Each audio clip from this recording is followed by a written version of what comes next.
പവിത്രത്തിന്റെ ഒരു അപ്കമിങ് എപ്പിസോഡിലേക്ക് എല്ലാവർക്കും സ്വാഗതം. വിക്രമും വേദയും ഒരു ഷർട്ട് എടുക്കാൻ ഷോപ്പിലെത്തുന്നുണ്ട്. ഷോപ്പിന്റെ ഓണർ ഇവരെ കണ്ടതും അകത്തേക്ക് സ്വീകരിക്കുന്നുണ്ട്. എന്താണ് മേഡം വേണ്ടത് എന്നൊക്കെ ചോദിക്കുകയാണ്. വേദ ഒരു ഷർട്ട് എടുക്കാൻ വന്നതാണെന്ന് പറയുന്നുണ്ട്. അങ്ങനെ ഷർട്ടിന്റെ സെക്ഷനിലേക്ക് കൊണ്ടുപോവുകയാണ്. പക്ഷേ ഷോപ്പിന്റെ ഓണർ വളരെ മോശമായിട്ടാണ് അവിടുത്തെ സ്റ്റാഫിനോട് പെരുമാറുന്നത്. ഇത് കണ്ടിട്ട് വിക്രമിനും വേദയ്ക്കും ദേഷ്യം വരുന്നുണ്ട്. വിക്രം പെട്ടെന്ന് പ്രതികരിക്കാൻ നോക്കുമ്പോഴേക്കും വേദ വിക്രമിന്റെ കയ്യിൽ അങ്ങ് പിടിക്കുന്നുണ്ട്. വേണ്ട വിക്രം, വേണ്ട എന്ന് പറയാണ്. ഷോപ്പിന്റെ ഓണർ ആണെങ്കിൽ കസ്റ്റമേഴ്സ് നിൽക്കുന്നുണ്ട് എന്നുള്ള ബോധം പോലും ഇല്ലാതെ അവിടുത്തെ സ്റ്റാഫിന്റെ അടുത്ത് തട്ടിക്കയറുന്നുണ്ട്. എന്താ നിങ്ങൾ ഇങ്ങനെ നിൽക്കുന്നത്? കണ്ടില്ലേ കസ്റ്റമേഴ്സ് വന്ന് നിൽക്കുന്നത്? ആ ഡ്രസ്സെല്ലാം ഇങ്ങ് വലിച്ച് ഇട്ട് കാണിച്ചു കൊടുക്ക്. കണ്ടില്ലേ കുറേ തുണികളെല്ലാം അവിടെ കൂട്ടിയിട്ടിരിക്കുന്നു, അതൊന്നും മടക്കി വെക്കാത്തത് എന്താ എന്നൊക്കെ ഇങ്ങനെ ചോദിച്ച് വെറുതെ ദേഷ്യപ്പെടുകയാണ്. ആ കുട്ടികൾ ഇങ്ങനെ ഒന്നും മിണ്ടാതെ നിൽക്കുന്നുണ്ട്. ഷോപ്പിന്റെ ഓണർ അപ്പുറത്തേക്ക് പോയതും വേദ ആ കുട്ടികളോട് ചോദിക്കുന്നുണ്ട്, എന്തിനാ അദ്ദേഹം നിങ്ങളോട് ഇങ്ങനെ ദേഷ്യപ്പെടുന്നതെന്ന് ചോദിക്കുകയാണ്. അപ്പോൾ ആ കുട്ടികൾ പറയുന്നുണ്ട്, അദ്ദേഹം ഇങ്ങനെ തന്നെയാണ്, ഇവിടെ പല നിയമങ്ങളുണ്ട് മാഡം, ഞങ്ങൾ കസ്റ്റമേഴ്സിൻ്റെ അടുത്ത് സംസാരിക്കാൻ പാടില്ല, മാഡം ഞങ്ങളോടൊന്നും പറയരുത്, ഞങ്ങളോടൊന്നും ചോദിക്കരുത്. പെട്ടെന്ന് വേദ പറയുന്നുണ്ട്, അതിനെന്താ കുട്ടികളെ, അദ്ദേഹം അങ്ങോട്ടേക്ക് പോയില്ലേ, നിങ്ങൾ എന്നോട് കാര്യം പറയൂ എന്ന് പറയാണ്. പക്ഷേ ആ കുട്ടികൾ പറയുന്നുണ്ട്, മാഡം ഇവിടെ CCTV ഉണ്ട്, അവരിതെല്ലാം നിരീക്ഷിക്കുന്നുണ്ട്, നിങ്ങൾ പോയി കഴിഞ്ഞാൽ ഞങ്ങൾക്കാണ് അതിനുള്ള ശിക്ഷ കിട്ടുക എന്ന് പറയാണ്. എങ്ങനെ കുട്ടികളെ പറയാൻ മടിച്ചു നിൽക്കുന്ന ഇത് കണ്ടപ്പോൾ വേദ വിക്രമിനോട് പറയുന്നുണ്ട്, വിക്രം നീ അപ്പുറത്തേക്ക് അങ്ങ് മാറി നിൽക്ക് എന്ന് പറയുന്നുണ്ട്. എന്നിട്ട് വേദ പതുക്കെ ചോദിക്കുന്നുണ്ട്, നിങ്ങൾ ഈ ഡ്രസ്സെല്ലാം എനിക്ക് കാണിച്ചു തരുന്നത് പോലെ അഭിനയിച്ചുകൊണ്ട് എന്നോട് കാര്യങ്ങൾ പറ, നിങ്ങളെ എനിക്ക് സഹായിക്കാൻ പറ്റും എന്ന് അവർക്ക് ഉറപ്പ് കൊടുക്കുകയാണ്. അങ്ങനെ കുട്ടികൾ അവിടെ നടക്കുന്ന സംഭവങ്ങളെല്ലാം പറയുന്നുണ്ട്. അങ്ങനെ വേദ പെട്ടെന്ന് തനിക്ക് ക്ഷീണം വരുന്നത് പോലെയൊക്കെ അങ്ങ് അഭിനയിക്കുകയാണ്. എന്നിട്ട് വിക്രമിനോട് പറയുന്നുണ്ട് വിളിച്ചിട്ട്, വിക്രം ഞാൻ അഭിനയിക്കുന്നതാണ്, ആ ഓണറെ വിളിച്ചിട്ട് പറ എനിക്ക് വാഷ്റൂമിലൊന്ന് പോകണം. അങ്ങനെ അദ്ദേഹത്തെ വിളിച്ചുകൊണ്ട് വിക്രം പറയുന്നുണ്ട്, എൻ്റെ വൈഫാണിത്, ആൾക്ക് തീരെ സുഖമില്ല, വാഷ്റൂമിലേക്കൊന്ന് പോകണം, ഹെൽപ്പ് ചെയ്യാനായി ഇവിടുത്തെ 2 സ്റ്റാഫുകളെ ഒപ്പം വിടൂ എന്ന് ചോദിക്കുകയാണ്. അതിനെന്താ സാർ, നിങ്ങളുടെ സൗകര്യത്തിനനുസരിച്ച് ഞങ്ങൾ എന്ത് വേണമെങ്കിലും ചെയ്തു തരാം എന്ന് പറഞ്ഞുകൊണ്ട് വേദ 2 കുട്ടികളെയും കൂട്ടിക്കൊണ്ട് അങ്ങ് വാഷ്റൂമിലേക്ക് പോവുകയാണ്. അവിടെ എത്തുന്ന സമയത്ത് ഈ കുട്ടികളോട് അവിടുത്തെ കാര്യങ്ങളെല്ലാം ചോദിച്ചറിയാണ് വേദ. അങ്ങനെ അവർ പറയുന്നുണ്ട്, മാഡം വാഷ്റൂമിൽ പോകണമെങ്കിൽ പോലും അദ്ദേഹം ഞങ്ങളെ പറഞ്ഞയക്കത്തില്ല, അതിനും വഴക്ക് പറയും, പിന്നെ ഞങ്ങളുടെ കയ്യിൽ നിന്നും അബദ്ധത്തിൽ എന്തെങ്കിലും ഒരു തെറ്റ് വന്നു പോയാൽ താഴെ ഒരു റൂമുണ്ട് മാഡം, അവിടെ കൊണ്ടുപോയി ഞങ്ങളെ അടിക്കും എന്ന് പറയാണ്. ഇത് കേട്ടതും വേദ ആകെ ഞെട്ടിപ്പോവാണ്. ഇപ്പോഴും ഇങ്ങനെയുള്ള അനീതികളെല്ലാം നടക്കുന്നുണ്ടല്ലോ എന്ന് ആലോചിച്ചുകൊണ്ട് തിരിച്ചു വന്നതും വേദ വിക്രമിനെ അങ്ങ് മാറ്റി നിർത്തി സംസാരിക്കുന്നുണ്ട്. വിക്രം, ഇവിടെ നടക്കുന്ന കാര്യങ്ങൾ ഒന്നും ശരിയല്ല വിക്രം, ഇവിടെ ഫിസിക്കൽ ഹരാസ്മെന്റ് ആണ് നടക്കുന്നത്, ആ കുട്ടികളെ താഴെ കൊണ്ടുപോയി അടിക്കുമെന്നാണ് അവർ പറയുന്നത്, നമുക്ക് എന്തെങ്കിലും ചെയ്യണമെന്ന് പറയാണ്. ഇത് കേട്ടതും വിക്രമിന് ആകെ ദേഷ്യം വന്ന് മുഖം അങ്ങ് ചുമന്ന് തുടുത്ത് നിൽക്കുകയാണ്. പെട്ടെന്ന് അങ്ങ് തിരിഞ്ഞ് ആ ഷോപ്പിന്റെ ഓണറുടെ അടുത്തേക്ക് പോകാനായിട്ട് നിൽക്കുന്ന സമയത്ത് വേദ പിടിച്ചു നിർത്തുന്നുണ്ട്. വിക്രം, നീ ഇത് എങ്ങോട്ടേക്കാണ് പോകുന്നത്?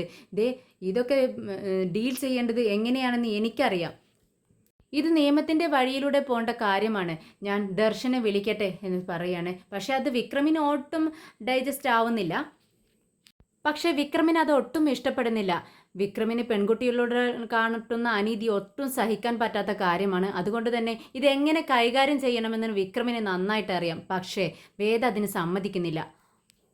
വേദ അറിയാതെ ഇതെങ്ങനെ ഡീൽ ചെയ്യണമെന്ന് ചിന്തിച്ചുകൊണ്ടിരിക്കുന്ന സമയത്താണ് പെട്ടെന്ന് വിക്രം ആ കാഴ്ച കാണുന്നത്.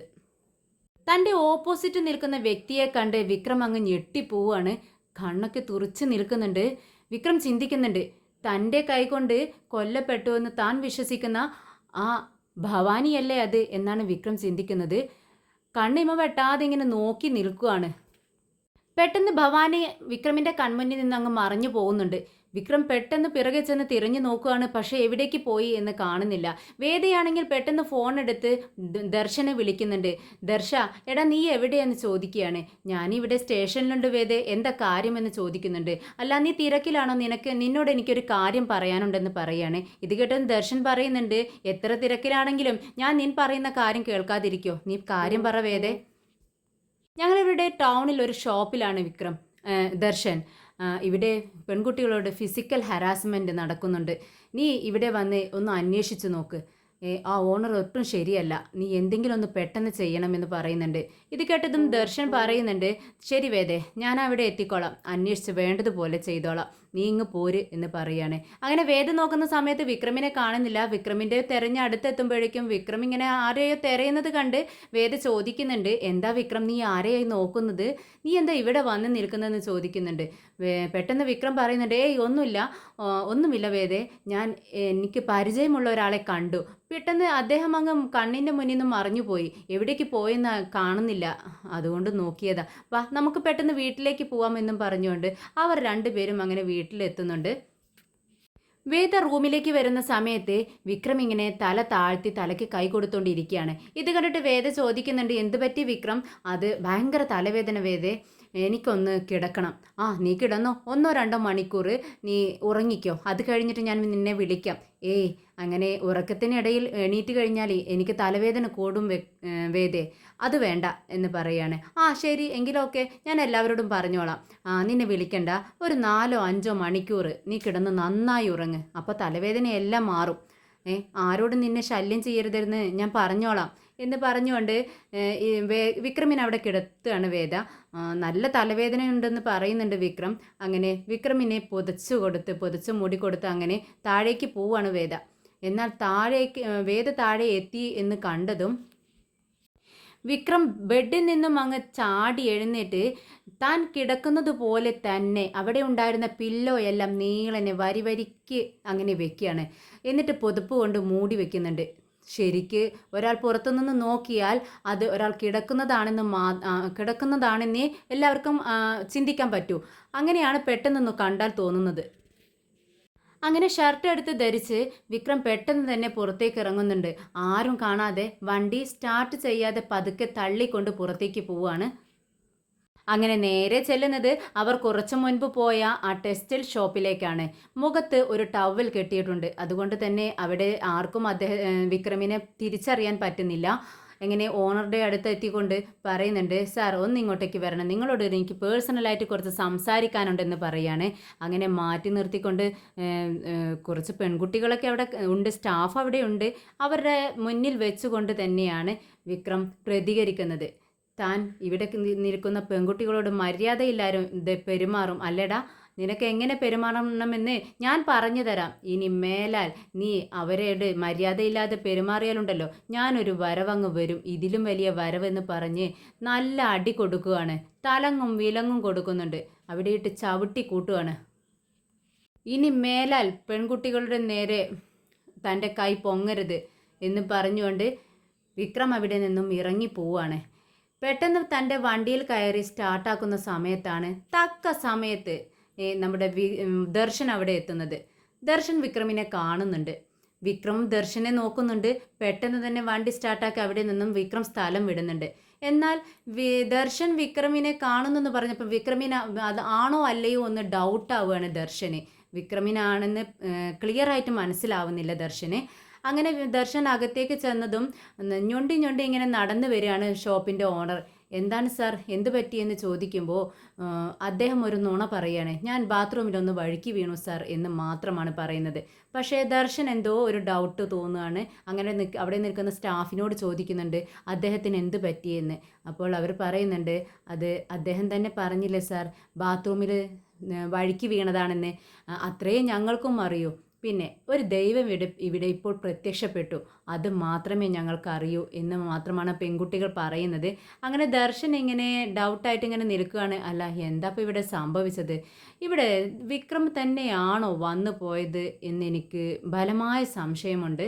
അതുകൊണ്ട് ആ സംശയം അങ്ങ് തീർത്തേക്കാം എന്ന് വിചാരിച്ച് ദർശൻ പെട്ടെന്ന് തന്നെ ഫോൺ എടുത്ത് വേദയ്ക്ക് വിളിക്കുകയാണ്. വേദ ഫോൺ എടുക്കുന്നുണ്ട്. എന്താ ദർശൻ, എന്ത് പറ്റി, നീ അവിടെ എത്തിയോ, അന്വേഷിച്ചോ ഷോപ്പിൽ എന്നൊക്കെ ചോദിക്കുകയാണ്.